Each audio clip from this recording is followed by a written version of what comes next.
بسم اللہ الرحمن الرحیم۔ السلام علیکم۔ ایک بادشاہ کو جنگل میں سفر کرتے ہوئے ایک سانپ نے ڈس لیا۔ شاہی طبیب اپنی تمام تر کوششوں کے باوجود زہر کو جب بادشاہ کے جسم میں پھیلنے سے نہ روک پایا تو زار و قطار رونے لگا۔ اتنے میں ایک درویش سا شخص وہاں آیا۔ بادشاہ کو زہر کے درد سے تڑپتے ہوئے دیکھا تو بادشاہ کی ٹانگ پر جہاں سانپ نے کاٹا تھا تھوک دیا اور بھاگ گیا۔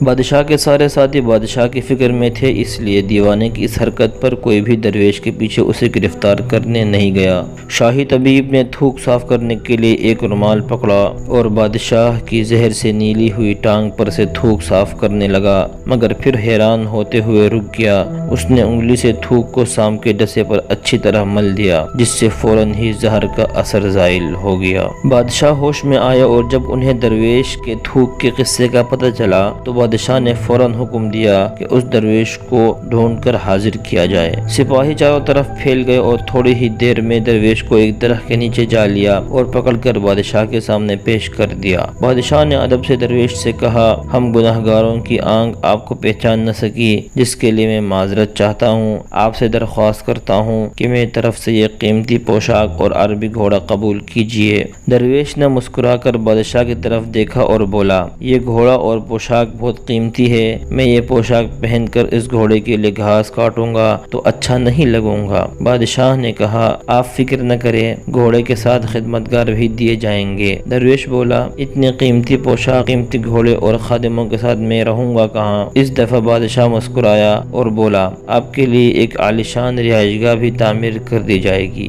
درویش نے پوچھا، اتنے مال اور دولت اور خادموں کے ساتھ اس رہائش گاہ میں تنہا رہوں گا؟ بادشاہ بولا، حضور، میری بیٹی شہزادی گلنار کی شادی آپ سے کر دی جائے گی۔ درویش بولا، اگر آپ نے میری شادی کی تو پھر میرے بچے بھی ہوں گے؟ بادشاہ نے جواب دیا، بالکل ہوں گے، ہماری دعا ہے کہ آپ کو کثیر اولاد ملے۔ درویش بولا، اگر ان بچوں میں سے کسی بچے کو خدا نخواستہ کچھ ہو گیا تو پھر رونا کس کو پڑے گا؟ بادشاہ نے جواب دیا، حضور، اگر خدا نخواستہ ایسا ہوا تو رونا تو پھر آپ کو ہی پڑے گا۔ درویش مسکرا کر بولا، اگر یہ سارا کچھ لے کر بھی مجھے رونا ہی پڑے گا تو بادشاہ سلامت، آپ اپنا گھوڑا اور قیمتی لباس واپس لے لیں، میں اپنی درویشی میں خوش ہوں۔ دل اسی سے لگاؤ جس نے دل بنایا ہے، دنیا سے لگاؤ گے تو آنسو ہی ملیں گے۔